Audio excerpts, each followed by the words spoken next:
Réaliser un travail bien fait et fini, telle est sa devise.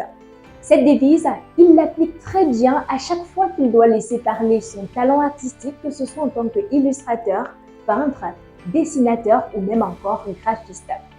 Notre artiste exceptionnel du jour est célèbre dans l'univers des arts visuels au Cameroun grâce à son talent artistique. Mais il utilise une identité secrète que je ne saurais dévoiler. Mesdames et messieurs, nous recevons sur Gilles Artiste TV Édouard Fauchivet dans Artistes d'exception. Installez-vous confortablement car Artistes d'exception démarre maintenant. Bienvenue à tous.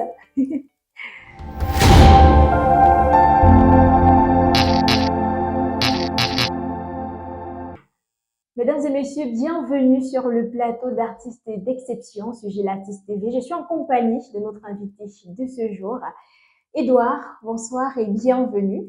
Bonsoir la fleur. Comment tu vas? Ça va et toi? Ça va également. Édouard Fauchivet, la faucheuse, hein.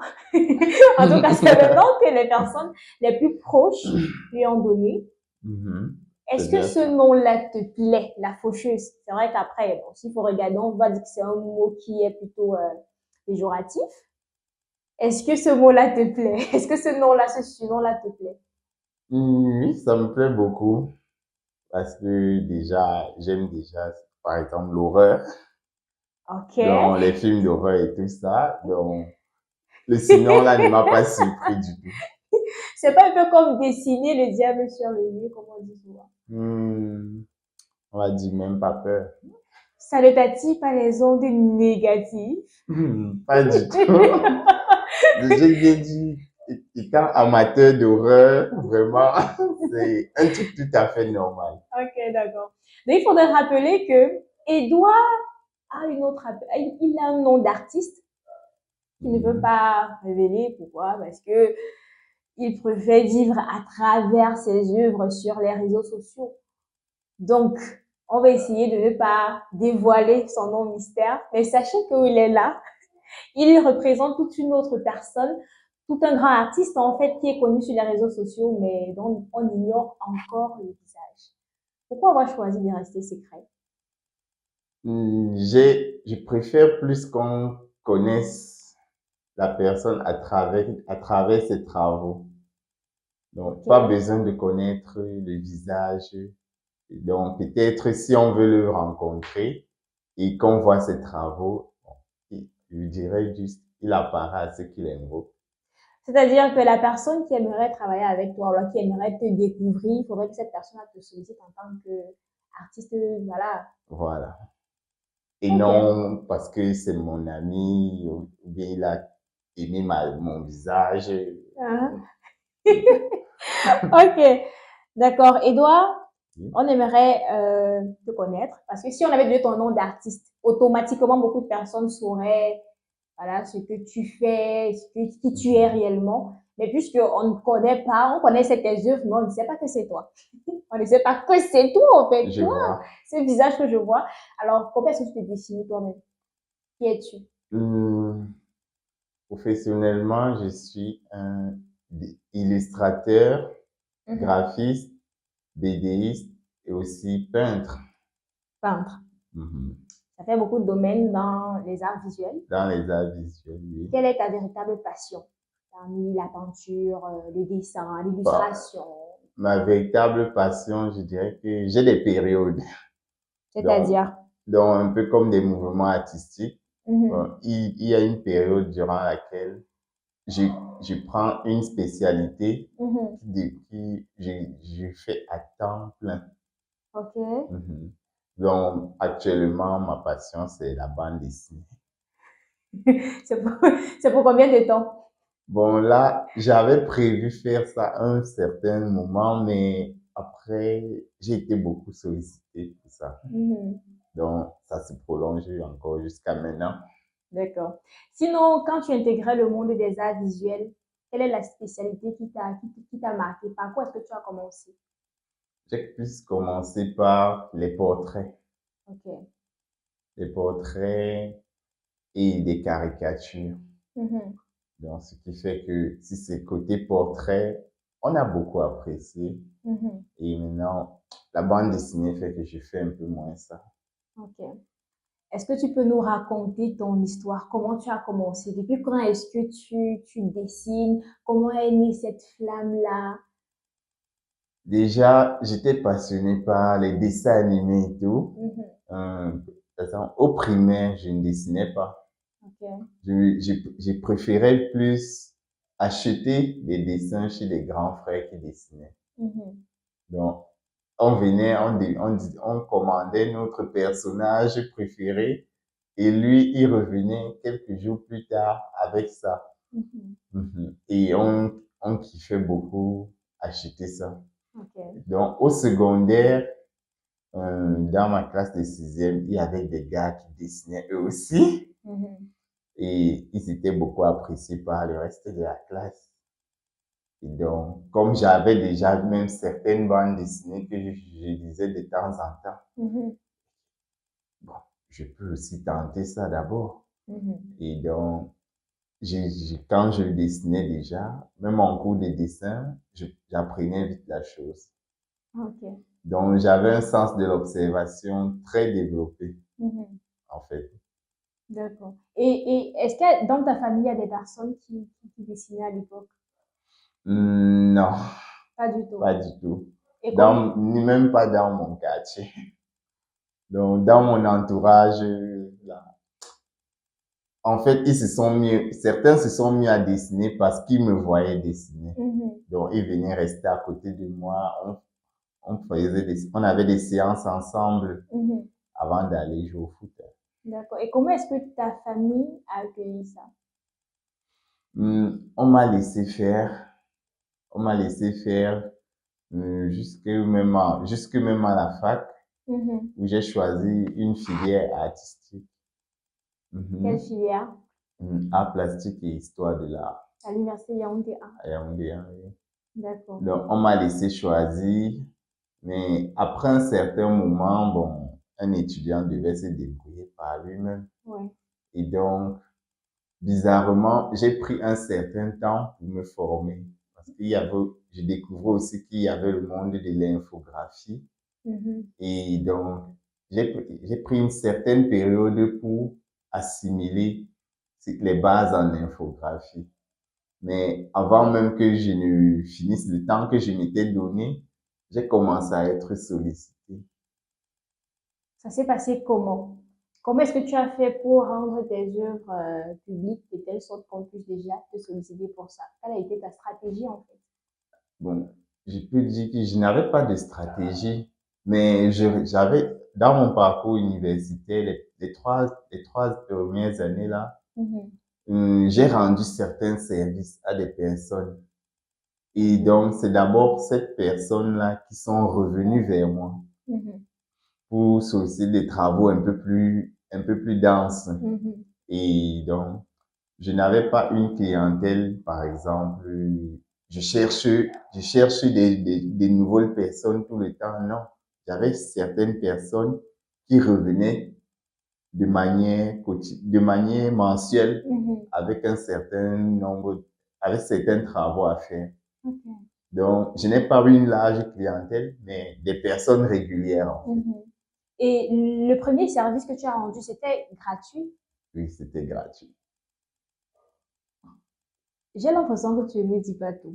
Oui, non, on continue, on pose. Ok. Ce sont ces personnes-là qui sont venues vers toi, te solliciter ce service-là gratuitement, que tu as accepté, ou alors c'est toi qui tu t'es proposé de le faire gratuitement.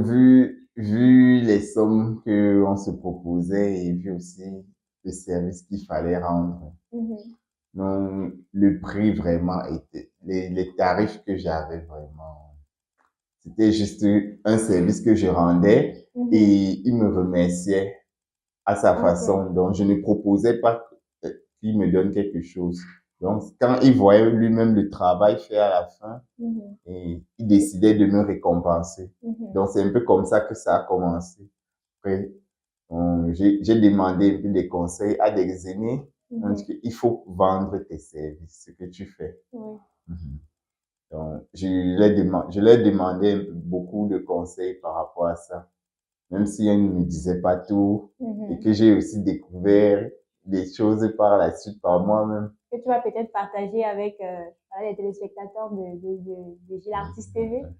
Parce Peut-être. qu'il faudrait bien qu'à travers cette chaîne, que ceux-là qui aimeraient bien se lancer dans le domaine puissent également apprendre et avoir des outils pour pouvoir évoluer et se développer Je vois, dans de bonnes conditions. je vois. Mais est-ce que ces premiers clients, là, on va les appeler comme ça, est-ce que c'était des personnes dans ton entourage ou alors c'était des personnes que tu ne connaissais pas du tout? C'était des personnes que je ne connaissais pas du tout. Comment est-ce qu'ils ont fait pour te découvrir en fait? Par exemple, certains venaient dans notre salle à la fac. Mhm, Donc, comme il a entendu parler qu'il y a une filière artistique, mhm, donc quand il venait, il ne connaissait même pas dans quelle salle il entrait. mhm. Et chacun était occupé ses tâches, ses Ouais. commentaires, les gens tapaient les commentaires, d'autres jouaient. Mhm. Donc, quand par exemple, il entre, c'est comme un fantôme, il dit, il dit que j'ai besoin, donc celui qui l'aborde en premier, j'ai Ah, besoin de quelqu'un qui peut faire ceci, cela. Donc, si un des camarades même savait que oui, lui peut faire, mhm, voyez-le un peu, parce mhm. que il est un peu plus apte que nous. Ok. Donc, il pourra vous aider sûrement. Mhm. Donc, c'était des petits trucs comme ça. D'accord. Et aujourd'hui, tu travailles en freelance. Oui. Est-ce que c'est un choix personnel ou alors ce sont les conditions, les exigences du métier qui t'obligent? C'est un choix personnel. J'aime être assez libre de décider de mon temps et de mon organisation. Tu as toujours travaillé en freelance. Pas toujours, pas toujours. Dis-nous, à quel J'ai, moment est-ce que tu as travaillé en entreprise et c'était où? j'ai aussi travaillé en entreprise. C'était à GEM. Ok. C'est une entreprise qui s'appelle AGEM. Je faisais dans la promotion de la bande dessinée, la conception et la promotion des bandes dessinées aussi. Mhm. Donc, j'ai fait pratiquement un an là-bas. Ok. Mhm. Bon, ensuite, je suis revenu à ma liberté, hein. On a sérieusement, en t'écoutant, on a l'impression que là-bas, tu n'étais pas du tout libre, tu étais Non, plus, le truc avec les entreprises, c'est que plus tu montres tes talents, plus on veut t'exploiter. plus on va te donner des tâches et tu seras encore beaucoup plus occupé. Oui, Mais ce qu'il y a encore de pire, c'est que les travaux que tu vas exécuter, ce n'est pas les tiens. oui. Donc, si tu dures en faisant ça, tu vas te rendre compte que beaucoup de temps est passé. Et par exemple, il faudra présenter les travaux, là, tu ne peux pas sans demander d'abord un accord. Mhm. Oui.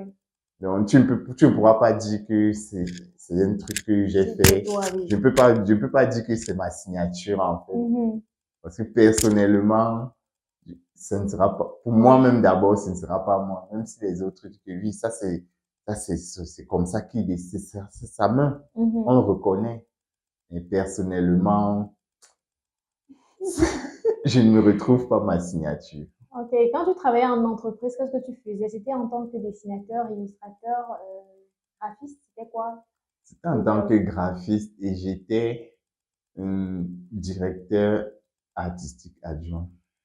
Ok. Donc, il y avait d'abord quelqu'un en dessus et Mhm. ensuite, quand je dirigeais encore une équipe en dessous. Donc, j'étais en quelque sorte un intermédiaire Mhm. par qui le travail doit d'abord passer avant d'atterrir en haut. Ok. Et c'est après cette expérience-là que tu décides de travailler en freelance ou bien? Je travaillais déjà avant ça en freelance. D'accord. Et donc, j'avais aussi voulu d'abord tester comment ça se passe en entreprise. Mhm. Faut pas, je voulais voir de l'intérieur aussi. Mhm. Donc, c'était un peu ça. Ok. Compte tenu des réalités du métier à ce jour, pour un jeune là qui vient de commencer, qu'est-ce que tu peux lui conseiller? Travail en freelance ou alors travail en entreprise? Je peux lui conseiller d'abord de chercher à côtoyer quelqu'un qui fait dans le domaine qu'il veut. Ok. Mhm. Mhm. Donc, il pourrait l'assister demander à l'assister ou bien travailler juste auprès de lui. Et donc, juste en développant son sens de l'observation, la imitation. Oui. Oui. Et donc, ce mentor, en quelque sorte, pourra d'abord commencer avec lui en lui confiant des petites tâches. Mhm. Ok, d'accord. Voilà. Est-ce que tu as déjà refusé de travailler sur un projet? Oui, ça Pourquoi? s'est arrivé plein de fois. Pourquoi? Déjà, si le projet me parle, C'est-à-dire? je peux revenir dessus un peu plus Oui. tard. Deuxième critère, c'est quand même si le projet est payant. Ok. Si on respecte déjà ce que je conclus, si on dit que c'est possible de respecter ça. Et maintenant, l'autre critère, c'est si le projet me parle, j'aime plus que mon art soit utile au lieu d'être beau. D'accord. Donc, c'est pour ça que d'habitude, j'aime beaucoup les projets de sensibilisation. Ah, d'accord. Donc, quand c'est un projet qui concerne la sensibilisation, peu importe le domaine en fait, là, je suis déjà intéressé. Donc, si vous avez besoin des illustrations qui sensibilisent, si vous faites dans le domaine de la sensibilisation, pourquoi pas les ODD 30, vous faites dans des projets qui visent à atteindre les objectifs de développement durable, vous pouvez facilement contacter Edouard. C'est son domaine en fait. Oui. On va parler de quelques projets sur lesquels tu as travaillé en tant qu'artiste. Bon, c'est toi, bon, puisque tu caches ton identité, je ne sais pas comment est-ce qu'on va procéder parce que ça risque vraiment de te mettre à découvert. Non, de toute façon, on va finir par découvrir. Ok, dis-nous. Dis-nous donc. Quels sont les projets phares sur lesquels tu as travaillé? L'un des premiers projets qui m'a lancé, c'était un projet avec l'UNICEF. Et il fallait peindre sur des fourrages. Un truc de sensibilisation, comme je disais, mais c'était sur des fourrages et c'était à l'extrême nord. Ça. Donc, on devait parcourir chaque arrondissement où on avait creusé un forage au préalable pour montrer à travers des dessins comment on utilise le forage et comment on l'entretient. Wow. Wow, c'est Et intéressant. comment on va utiliser l'eau qu'on a pris sur ce forage. Et puisque la majorité des populations là-bas ne parlaient pas le français ou l'anglais, donc c'est à travers les dessins qu'on les informait. Donc, si c'était mon critère de sensibilisation, c'était déjà rempli à tout prix. Donc, quand on m'avait même proposé le projet, là, tu serais partant pour aller faire ceci sur des fourrages, pour parler. Je suis partant. Ah là là, sans hésitation. Je dis que je suis partant maintenant, dis-moi l'autre partie. Quand on m'a dit, ça convenait. Les millions! Ok, même s'il fallait partir demain, j'étais déjà prêt. Ouais, c'est ça. Ça sent beaucoup d'argent quand même. Oui. Ça, c'était vraiment un gros projet. Ça a carrément duré 3 mois. Wow. Pendant les 3 mois, tu travaillais de lundi à vendredi? Non, pas de lundi à vendredi. On a lundi et samedi. On avait un jour, on prenait un jour de repos. Et aussi, on voulait aussi vite en finir. Donc, on n'avait pas quand même fait 2 jours de repos. Donc, le jour de repos, c'est vraiment le jour de repos. Tu n'as rien à faire. Tu restes tranquille. Les autres jours de la semaine, tu pars travailler. Et tu étais le seul dessinateur pour ce projet-là ou bien tu as travaillé? Non, nous étions toute une équipe de dessinateurs, justement, mais il y avait des aînés que j'ai rencontrés à la fac. Des personnes chez qui je partais souvent demander des conseils. Et c'était toujours un autre jour en les côtoyant. Ce que j'ai dit qu'un jeune qui voudrait faire ça pourrait faire. Donc, il côtoie quelqu'un qui fait déjà dans ça. C'est donc, en côtoyant toujours mes aînés comme ça, c'est là où un m'avait informé que je serais partant pour un projet de ce genre-là. Ça aura lieu dans quelques mois. ok, ça me parle. Et je veux aussi apprendre de toute façon. Oui. Mhm. Ok, d'accord. En dehors de ce projet-là, là, c'était en quelle année déjà? C'était en 2015. 2015.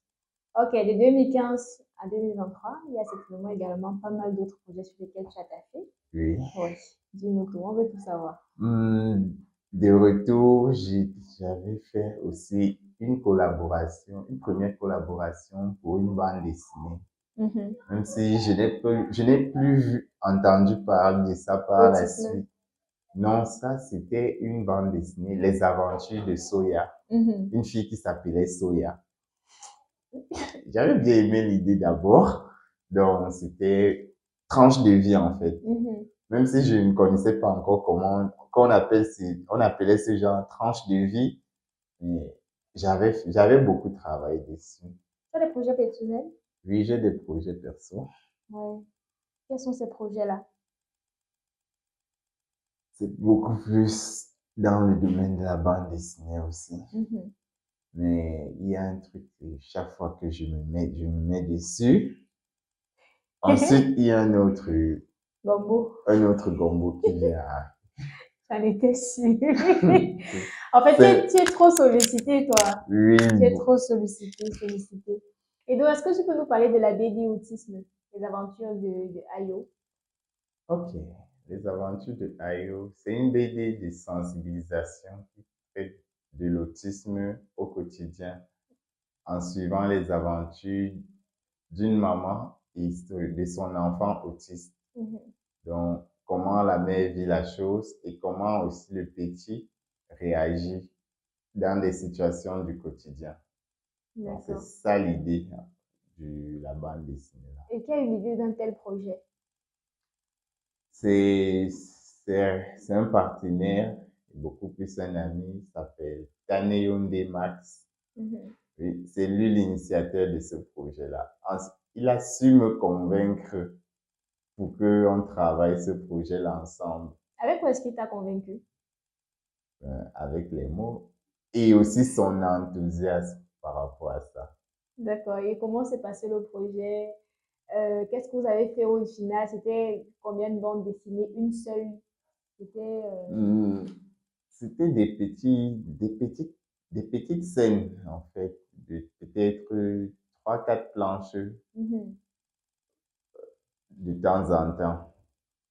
Donc, c'était pas une bande dessinée qu'on peut dire grande. Des scènes de vie, en fait. Donc, 3-4 planches, on clôture cet épisode. Parfois même, ça tenait en une. On pouvait faire que ça tienne en une planche. Oui. Donc, chaque fois qu'une idée venait, il m'a envoyé son script. Et donc, je travaillais à partir de ça. S'il fallait par exemple évaluer le nombre de projets sur lesquels tu as déjà travaillé, le nombre de projets sur lesquels tu as déjà travaillé, ça peut s'évaluer à combien? S'il fallait chiffrer. Là, je ne comptais pas. Ça me prendrait un peu du temps pour compter, mais on est dans la cinquantaine, la centaine. On peut être dans la cinquantaine. Pas jusqu'à 100 quand même. Ça fait beaucoup de projets. Pas pour le moment. Pas pour... Ça fait beaucoup et beaucoup d'argent également. Oui, parce que l'argent doit suivre aussi le travail d'un artiste. Oui, c'est bien beau de travailler, mais il faut aussi ce côté-là pour motiver la personne. Et s'entretenir également les compétences. S'entretenir et perfectionner aussi son matériel. Tu te formes encore aujourd'hui ou bien? Est-ce que tu te formes encore?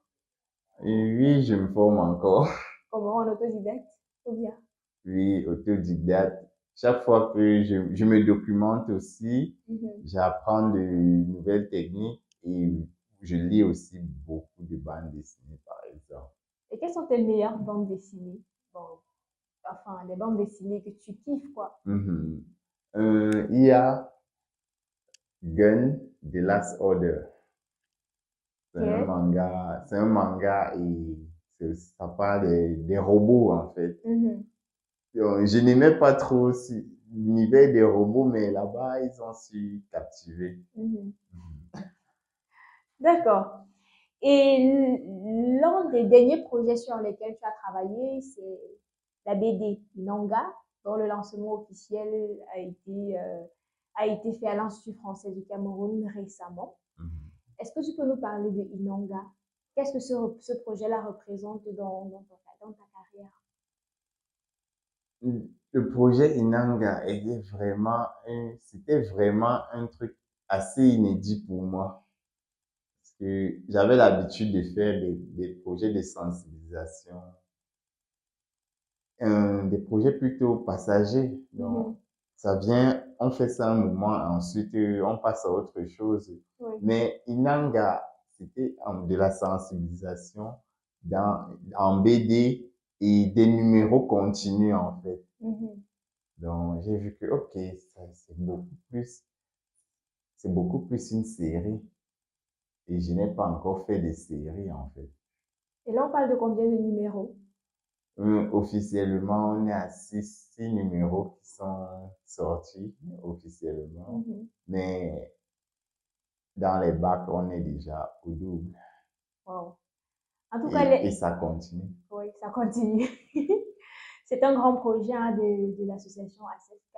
Oui. Et justement, lors du lancement, on avait à notre disposition les 6 premiers numéros qui ont vraiment été rendus publics et disponibles pour les jeunes parce que il faut dire que la cible de cette bande dessinée-là, ce sont les jeunes. Ce sont les jeunes. Et donc, quand on m'a même parlé de ça, donc, comme tous les autres projets, la personne me parle de l'ESF et elle m'explique la chose et je vois la détermination avec laquelle elle explique en fait. Donc, c'est un de mes critères pour travailler sur un projet. Donc, même, je peux même commencer sur un projet juste en voyant la détermination. On n'est pas obligé d'avoir déjà tout sur place avant de commencer. Ok, en attendant que telle chose ou telle chose arrive, on peut commencer à faire ceci, cela. Et puis, vu la motivation, c'est assez contagieux en fait. Ok. En tout cas, on va marquer une petite pause pour se rendre du côté de l'Institut français où s'est tenu le lancement de la bande dessinée Inanga. On découvre un peu l'atmosphère qu'il y a eu de ce côté et puis on se retrouve juste après. Filles d'aujourd'hui, femmes fortes de demain, garçons d'aujourd'hui, hommes plus justes de demain, tel est le but de Inanga, la Godeleur, la bande dessinée préférée des jeunes Camerounais dont le lancement officiel a eu lieu le 28 octobre 2023 à l'Institut français du Cameroun, antenne de Yaoundé. On a constaté que les filles ne savaient pas où on va avec l'ESF. Elles ne savaient pas qui elles sont, elles ne savaient pas. Donc déjà, le concept de ça, c'était de connaître, chercher il faut que la fille connaisse qui elle est. Parce que Inanga, c'est une jeune fille qui sait qui elle est, elle sait où elle va. Plusieurs dizaines de personnes, au rang desquelles des élèves, des étudiants-chercheurs, des amoureux de BD et des médias, entre autres, sont venus découvrir cette bande dessinée prometteuse réalisée par l'Association des conseillers en économie sociale et familiale du Cameroun, en abrégé ACFK.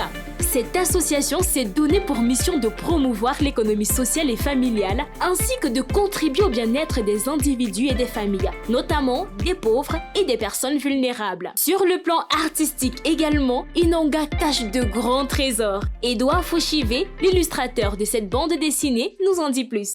Inanga, c'est une jeune ado très confiante et qui connaît ses objectifs et ce qu'elle vaut. Et qui a intégré un club dans son école, qui se charge, et dans son club, elle est comme un peu la chef du club, de par ses agissements. Personne n'a dit qu'elle est la chef, mais par son attitude, elle est la chef du club et elle est très vaillante. Donc, elle s'est donc donnée comme une mission personnelle d'aider ses amis à être aussi confiante qu'elle. N'hésitez pas à vous abonner à Inanga, la Godeleur, au prix de 300 francs CFA l'exemplaire. Un tarif plutôt très abordable pour la cible, pas vrai? Tu souhaites réaliser de beaux dessins numériques sur ordinateur? Tu as absolument besoin d'un petit bijou technologique qui va faire grimper ton talent à un niveau époustouflant. Les tablettes graphiques, oh là là, elles te permettent de dessiner avec une précision incroyable les bandes dessinées, les livres illustrés, les dessins animés et même de faire des simples illustrations. T'as accès à une palette de couleurs illimitée et il y a des outils numériques puissants. Dessine, fais des illustrations, retouche toutes tes photos en un claquement de doigts comme un ou une pro. J'ai l'artiste a tout prévu. On te propose une gamme complète des tablettes graphiques avec ou sans écran, de toutes les dimensions. Et le meilleur dans tout ça, ces merveilles commencent à partir de 60 000 francs CFA seulement. Cool, n'est-ce pas? Voilà, je l'ai dit. Commande ta tablette graphique au 679 87 17 42 ou par mail etsj.l'artiste@gmail.com. J'ai l'artiste et votre rêve devient réalité. Voilà de retour sur ce plateau. Nous sommes toujours en compagnie de Edouard Fauchivé. Oui, c'est lui-là même qui s'est chargé de la réalisation des dessins, des illustrations qui sont ainsi disponibles dans la bande dessinée Inonga, qui est accessible à tout jeune qui aimerait bien. Et bah, c'est vrai que c'est une bande dessinée qui est utile aussi bien pour les jeunes filles que pour les jeunes garçons. Toujours est-il que c'est une bande dessinée de sensibilisation qui permet de donner à ces jeunes-là des outils pour envisager une carrière professionnelle, voilà, se lancer dans la carrière professionnelle, poursuivre ses rêves, etc. En tout cas, n'hésitez pas à vous en procurer. Vous aurez certainement beaucoup de merveilles à découvrir, voilà. Et puis, bah, Edouard, tu es là. Oui. Et c'est quoi la particularité des Inanga sur le côté, sur le plan artistique? Sur le plan artistique, on retrouve beaucoup de caractéristiques qu'il faut connaître en bande dessinée. Par exemple, le découpage des scènes Oui, en fonction de ce qu'on veut exprimer sur la planche, oui. par exemple. Aussi la façon de dessiner, les angles, les personnages, ils sont assez diversifiés. Et aussi, il y a aussi les décors. Ok. Quel style est-ce que tu as utilisé pour les illustrations? Le style que j'ai utilisé pour les illustrations était plutôt un truc personnalisé que j'ai créé pour l'occasion. Et le style utilisé en bande dessinée dépend du scénario en fait. Oui. Si c'est une histoire sérieuse, on va adopter un style sérieux. Mais celle-ci, on parle des trucs sérieux, mais on va aussi un peu mettre un humour drôle sur les personnages. Par exemple, quand on présente une scène avec des personnages principaux en premier plan, il y a aussi d'autres personnages secondaires qu'on met derrière ceux-là. Ces personnages secondaires font aussi quelque chose en attendant. Donc, on peut voir dans le côté silencieux qu'on leur attribue, et juste par leur gestuelle, ils sont en train de faire autre chose en fait. Donc, ça peut être une technique aussi du scénario, du genre, quand on aborde aussi leur histoire, on peut revivre la même scène à travers des persos secondaires aussi. C'est un truc que j'ai aussi vu ça en lisant beaucoup de bandes dessinées d'ailleurs. Wow. Et tu nous apportes ça. On a maintenant la version camerounaise, en fait. J'essaie aussi de mettre ça dans nos bandes dessinées d'ici. Est-ce qu'il y a un autre projet sur lequel tu as travaillé après Inonga ou alors un projet sur lequel tu as travaillé parallèlement? Je travaille sur plusieurs projets parallèlement en fait même. Donc, c'est pour ça que je suis freelance. Si j'étais En en entreprise. entreprise, je ne pourrais pas faire ces trucs-là. Je ne pourrais pas avoir cette liberté-là en fait. Donc, Et est-ce que tu as la possibilité de parler des projets sur lesquels tu as travaillé parallèlement? Parce que parfois, on sait qu'il y a parfois cette confidentialité-là, voilà, du métier. oui, on m'a demandé de garder la confidentialité. Donc, ce qu'on retient quand même, c'est encore trop récent. Oui. Trop récent. D'accord. Où est-ce que tu trouves ton inspiration? Mon inspiration dans mes rêves. Dans tes rêves. Ouais. Quand je dors, je vis toute une aventure. Donc, À chaque fois. pas à chaque fois, mais certaines fois, je me réveille et j'ai mon petit carnet à côté je dois noter ce que j'ai eu à rêver avant que ça ne s'évapore encore. Quel genre d'aventure est-ce que tu vis souvent dans tes rêves, Oshiri? Bon, là, c'est vraiment fou. C'est vraiment fou. Donc, peut-être, je peux même vivre une journée normale, mais quand, dans ma journée normale, je vois apparaître un truc que j'ai vu dans un dessin animé, je sais que je suis en train de rêver, là. Les artistes, vraiment, parfois, C'est ne un les peu comprennent pas, c'est un peu vraiment fou. Oui. Oui, il faudrait savoir que lorsque Edouard travaille pour des entreprises ou alors pour des particuliers, il veut des projets qui sont voilà, d'ordre éthique, quoi, des projets de Qui sensibilisation. parle aux gens. Voilà, des projets qui parlent. Mais quand lui veut faire ses bandes dessinées à lui-même, ce n'est plus ça. Non, non, non, c'est plus ça. Pourquoi? Qu'est-ce qui crée ce décalage-là, en fait? Ben, j'essaye de varier les choses. Si, je fais déjà ça aussi pour les gens. Donc, il faut que je contraste un peu quand c'est pour moi-même. Tu le fais pour toi. Là-bas, quand je le fais en fait pour moi-même. Même pas pour montrer. Si quelqu'un voit, ça lui plaît, tant mieux. Mais là, c'est que ça doit d'abord me plaire à moi-même. Bon. Et c'est quoi la philosophie que tu transmets à travers tes œuvres? Hmm, Un travail doit être bien fait et fini. Un travail doit être bien fait et Et fini. fini. Ça veut dire que tu Donc, tiens compte vraiment du détail, du oui, je moindre tiens détail. compte du détail. J'ai toujours terminé tous les travaux que j'ai faits, même dans les collaborations que j'ai eu à faire. On a toujours fini le travail, même si euh, même s'il y avait eu des déboires qui poussaient à ce qu'on arrête le projet, mais on n'a pas arrêté en cours même. Donc, on a fini l'opus qu'on faisait quand c'est terminé. Si on ne peut pas faire la suite, on s'arrête d'abord là. Et c'est quoi ta démarche artistique? Déjà, est-ce que tu en as? Si oui, laquelle? Une démarche artistique. Je vais à l'instinct. Je vais à l'instinct. Et quand je dois même travailler sur un projet, quand je cause avec la personne, j'ai mon papier. Donc, quand il dit, j'essaie de griffonner. Quand il me décrit ce qu'il veut, par exemple, parfois j'essaie de griffonner, parfois il dit, griffonne-moi un truc toi-même. Là, je vais mieux appréhender la chose. Donc, je préfère laisser la personne me démontrer ce qu'il veut, en fait.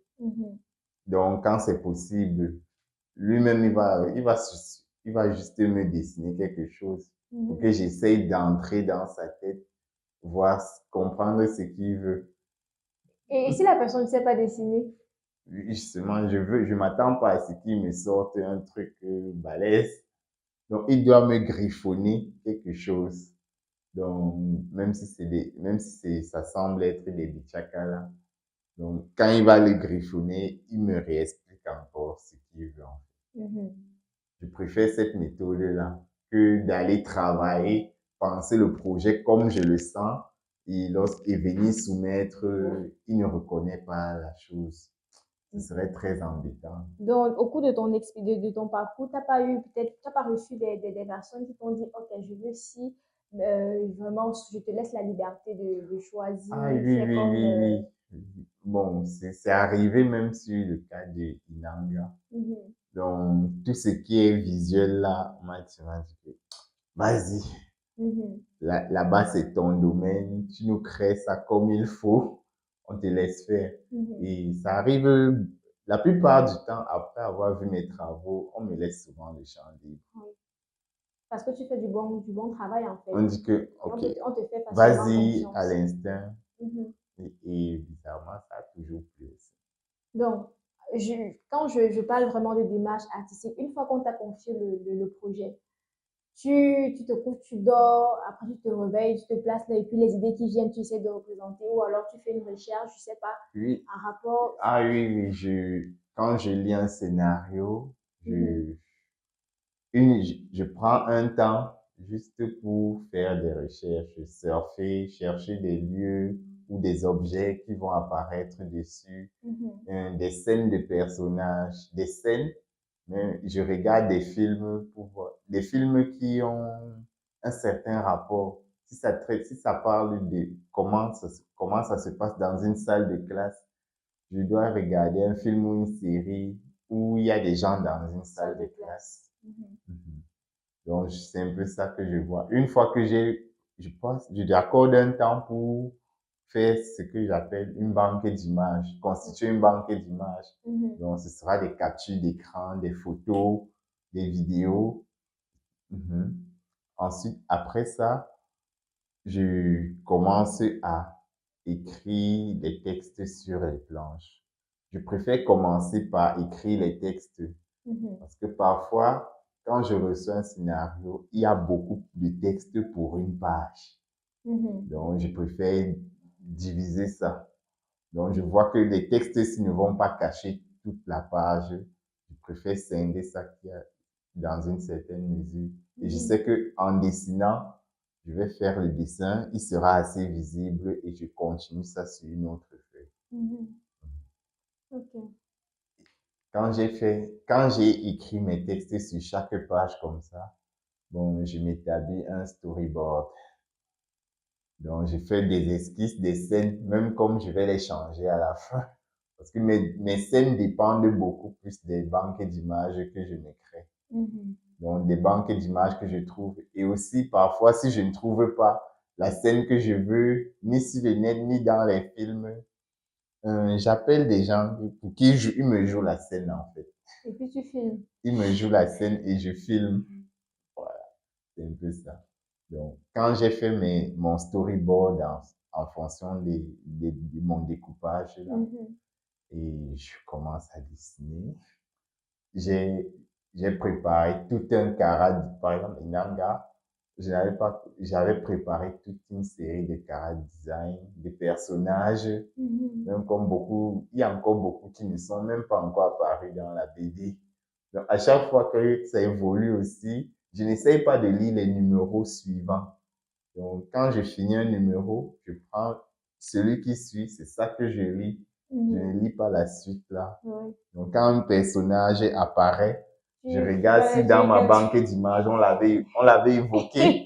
Je sais que je mets déjà à côté que, OK, il va apparaître ici. Il y a beaucoup plus de nouveaux personnages aussi dans Inanga. Donc, à chaque fois, je crée juste les nouveaux personnages dans ma banque de caractères. Et la période de dessin, c'est vraiment la période où il ne faut pas me déranger du tout. La période où tu t'assois devant ta tablette du matin au soir, tu peux même là-bas, c'est maintenant du matin au soir. Je sais. Donc, quand je dois travailler comme ça, vu que j'ai d'autres projets que je travaille à côté, en fait, je m'organise de telle sorte que quand je suis assis, mon temps même est divisé en projets. Si je prends toute la journée ici pour Inanga, je sais que je ne sors pas durant la période là. Donc, le lendemain, je dois aussi être dans la même étape, mais sur un autre projet. Donc, je sais que toute cette période-là, je n'ai pas à sortir. Et même s'il faudra présenter quelque chose pour montrer l'évolution, j'aurai de quoi présenter, en fait. Vu le travail est en train de se faire. Oui, le travail est en train de se faire. Et je sais qu'après cette étape-là, la bande dessinée est presque achevée. Donc, et je termine toujours par les couvertures. La couverture de la BD. Oui. La couverture, ça te prend combien de temps pour la réaliser? Pour faire la couverture, ça dépend. Je préfère peut-être prendre plusieurs jours. Premier jour, je surfe juste. Il faut que je visualise en fait la chose. Quand j'ai visualisé, je prends une journée, je ne fais que le dessin au trait. Donc, même si ça me prend 1 heure pour faire ça, je ne vais que faire ça pour la journée là, en fait. Donc, c'est une autre journée où je vais venir colorier ça. Parce que parfois, tu viens une autre journée et tu vois que, bon, ici, là, j'ai mal fait cette partie-ci, mais ce jour-là, je n'avais pas l'œil pour voir ça. Donc, je corrige mes dessins. Donc, aujourd'hui, je corrige mes dessins d'hier, en fait. Oui. C'est un peu ça, un peu la logique. Chaque fois que je travaille, demain, je dois faire mieux qu'aujourd'hui. D'accord, un travail plutôt passionnant Mhm. pour vous qui vivez vraiment l'expérience. Vous nous parlez, on écoute, on entend, et puis on ressent votre engagement, votre passion. Et c'est magnifique. Merci. C'est magnifique. Est-ce que tu vis essentiellement des arts visuels aujourd'hui? Oui. Mhm. Pourquoi le Mhm. Oui, parce que c'est un domaine extrêmement difficile qui rend... Plus tu es occupé, plus l'argent suit. C'est un peu ça ma logique. Mais Plus je m'occupe, plus ça suit. Si je passe une période où je ne fais rien, ok, je vais subir les conséquences. lorsque tu parles des périodes où tu ne fais rien, ce sont les périodes durant lesquelles tu n'as pas eu de combo. Non, j'ai adopté une stratégie à moi qui fait que je suis assez occupé un peu tout le temps. C'est quoi la stratégie? Bon, en fait, je prends des travaux dans le temps. C'est-à-dire, Je prends un travail maintenant qui va m'occuper sur 4 mois, par exemple. ok. Et les 4 mois sont rémunérés. Mhm, Et ce n'est pas des travaux que je vais faire à plein temps. Donc, mhm, entre-temps, je peux avoir 3 travaux de ce genre-là. mhm. Ça, c'est des travaux sérieux. Donc, de temps en temps, il peut y avoir, est-ce que tu peux me monter une affiche ou bien j'ai un projet de sensibilisation, où je veux que tu travailles des affiches. Ça, c'est des trucs éphémères, très éphémères. Donc, mais les projets de bande dessinée, c'est des trucs qu'on prend pour des mois, en fait. Oui. Je ne vais pas m'occuper à travailler un seul projet. Parce que quand tu finis ce projet-là, il y a un retard de paiement, par exemple. Oui. Tu es pénalisé. Oui. Pourtant, si tu as plusieurs comme ça, là, qui te donnent de l'argent à certains moments, Tu vas te trouver constamment avec tu te des trouves choses. constamment avec, en fait, on travaille pour des entrées d'argent, Mhm, pas pour un salaire. oui. Comment est-ce que tu fais pour être autant... C'est vrai, là, c'est clair que tu es occupé. Il y a des gens qui n'attendent que ça, avoir des gombos. Comment est-ce que tu fais pour avoir autant de gombos, en fait? Comment est-ce que tu communiques? Bizarrement, je ne communique pas. Je laisse les personnes pour qui je travaille me recommander. Tu travailles alors avec de très bonnes personnes, hein? Oui, Parce oui, que, oui, parce que la collaboration au départ, j'ai dit que la collaboration au départ, ce n'était pas une question d'argent, mais un service qu'on rend et ensuite il te remercie à sa façon. Donc le retour que j'ai eu n'est pas toujours sous forme physique. Mhm. Donc parfois je peux accepter le travail de quelqu'un, mais en contrepartie, il doit me recommander à son entourage. C'est ça ta stratégie. Oui, Tu donnes, tu c'est, donnes. voilà. Ok, pas mal, pas Et mal. donc, s'il a un entourage assez particulier, c'est une bonne chose. Sur quoi est-ce que tu te bases pour offrir ce genre de service à certaines personnes? Est-ce que tu regardes la position que cette personne a dans la société On ou bien c'est... cause, on cause et je vois l'enthousiasme de la personne. Ce mot est Donc, revenu plusieurs fois, l'enthousiasme. c'est au feeling, en fait. Ok. Tu suis également ton instinct. Oui, il y a l'instinct, il y a beaucoup d'instinct dedans. Ok, en tout cas, nous allons passer à la deuxième phase de cette émission, la phase close eye, les yeux fermés. On bande pas plutôt les Décor! yeux. Edouard, alors pour le close eye, tu vas fermer les yeux. Je vais te donner successivement 3 mots et tu vas me dire ce que ces mots-là représentent pour toi. Ça peut concerner ta vie personnelle, ta vie amicale, familiale. Ça peut te faire penser à une expérience que tu as vécue qui t'a peut-être marqué, je ne sais pas, mais à chaque mot, tu donneras ce que cela représente, tu diras ce que ce mot-là représente pour toi. T'es prêt? D'accord. Let's go. Femme, Gâteau à la crème. La femme représente pour toi le gâteau à la crème. Ça représente la femme pour toi. Un gâteau à la crème. Pourquoi? Pourquoi? J'aime les gâteaux et je ne m'offre pas un gâteau moi. Et la plupart du temps, les gâteaux que j'ai mangés venaient d'une femme. D'accord. La peur. Rien du tout. Je ne comprends pas. La peur, je ne connais pas. Tu ne connais pas la peur? Ouais. Tu n'as jamais eu peur?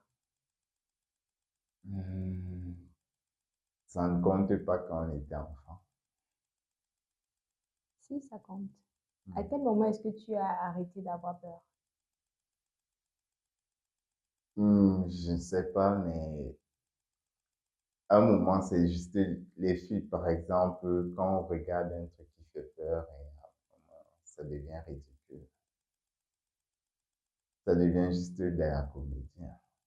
Pour toi d'abord, c'est quoi la peur? Bon, je dirais, bon, s'il fallait avoir peur de quelque chose, c'est de ne pas réaliser ce qu'on veut faire, ce qu'on aime faire. J'aurais peur si, du jour au lendemain, je ne pouvais plus décider. D'accord. Le rêve. Le rêve, disons, un deuxième monde. Une deuxième réalité, en fait.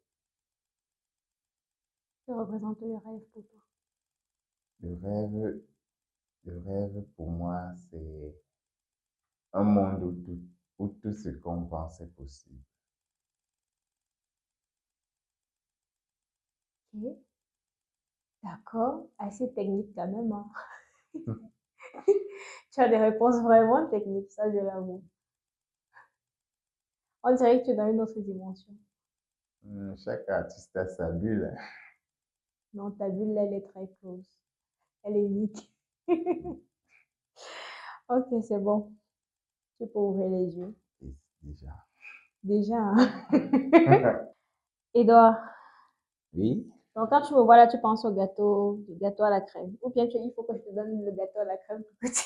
Non, ça ne concerne pas toutes les femmes quand même. Pour moi, ça ne concerne pas toutes les femmes. Ben, je suis très sélectif. Bah, moi, je parlais des femmes de manière générale, ce que représente la femme pour toi. Ben, c'est la nourriture. C'est-à-dire, Préparer, manger. qui fait La, qui prépare?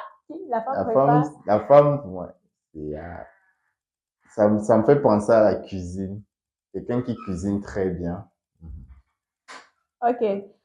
C'est clair que tu peux épouser une femme qui cuisine très bien. Ça, c'est clair. N'est-ce pas? C'est pas, apparemment, c'est l'un de tes critères de sélection des femmes. Vrai ou faux? Oui. Quand même. Toi, là, tu es louche, hein? Tu es louche quand même. En tout cas, nous allons passer à la suite. On va poursuivre avec l'émission, la dernière partie qui est la phase pratique. Et tu vas tu vas mettre un peu au service de G l'artiste ton talent de dessinateur ou alors d'illustrateur. Tu vas nous faire une dédicace. Je ne sais pas ce que tu vas dessiner, ce sera à toi de voir, mais tu disposes de 10 minutes pour réaliser ton dessin, ton illustration. D'accord. Tu aimes travailler sur quel logiciel déjà? Photoshop. Photoshop. Donc, on va aller sur une illustration avec l'outil Photoshop. Ok. C'est parti.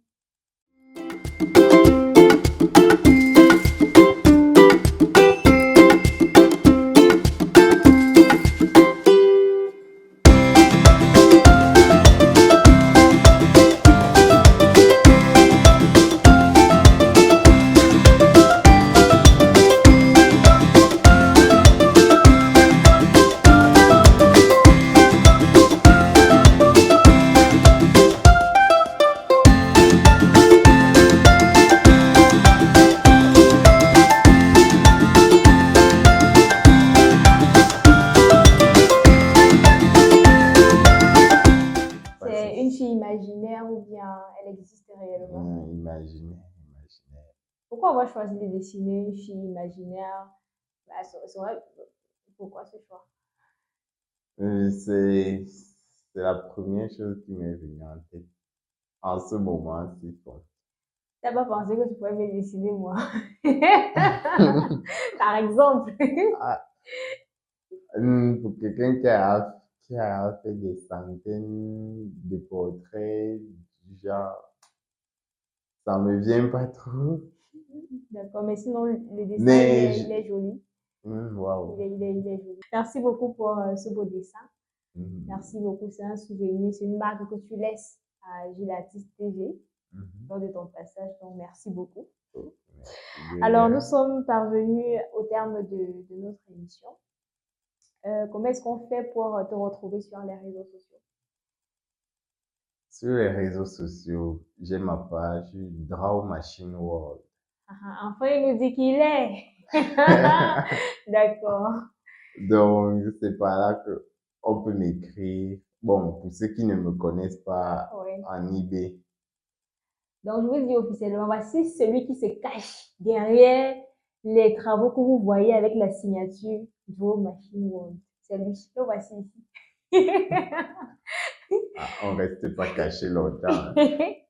D'accord, merci beaucoup pour avoir accepté notre invitation, pour ton passage ici, pour les astuces également que tu nous as données, les astuces que tu utilises qui marchent pour toi et qui va certainement aider également ces jeunes-là qui se Oui, lancent, oui, qui je ont veux aussi qui regarder rencontrent les des... autres émissions ou guetter les astuces des autres. Oui, il faut le faire. N'hésite pas. On a reçu déjà ici Georges Pondy, on a reçu, comment il s'appelle? Objel. Objel, son frère également l'a reçu. On a également reçu Idriss dans l'émission. Oui, oui. On a reçu Idriss qui est non. Bref, je pense que beaucoup de grands artistes quand même passeront dans Artistes d'exception sur Gilatis TV. Du coup, ça fera beaucoup de conseils, beaucoup d'astuces à avoir. Je vais juste prendre les notes alors. Merci beaucoup, merci pour tout. Et beaucoup de courage dans tes activités. Ouais, le travail en freelance, c'est très intense. Hein? C'est très intense. Il faut pas oublier de te marier en même temps. Parce que on peut être Non, très non, focalisé sur le le travail travail comme a ça et quand même après. une finalité. C'est bien! Ça a quand même une finalité. On ne travaille pas tout le temps quand même. J'aime cette phrase, super. Sinon, bonne chance vraiment. Merci. Fidèles téléspectateurs, j'espère que vous avez aimé cet entretien avec Draw Machine World, alias, bon, c'est alias Draw Machine World, mais sinon son nom c'est Edouard Kouchivé. Ouais. Son nom entier c'est très long, on peut pas tout, on essaie quand même. Dis-nous. Non, mais c'est pas. Ah, il n'est pas d'accord. D'accord. En tout cas, fidèles téléspectateurs, on se retrouve très prochainement pour un tout nouveau numéro d'Artistes d'exception. Surtout, n'hésitez pas à vous abonner à la chaîne si ce n'est pas encore le cas. Likez, partagez et puis on se retrouve en semaine sur notre page Facebook Gilles Artiste. Prenez soin de vous, prenez soin des artistes camerounais et africains. Bye bye.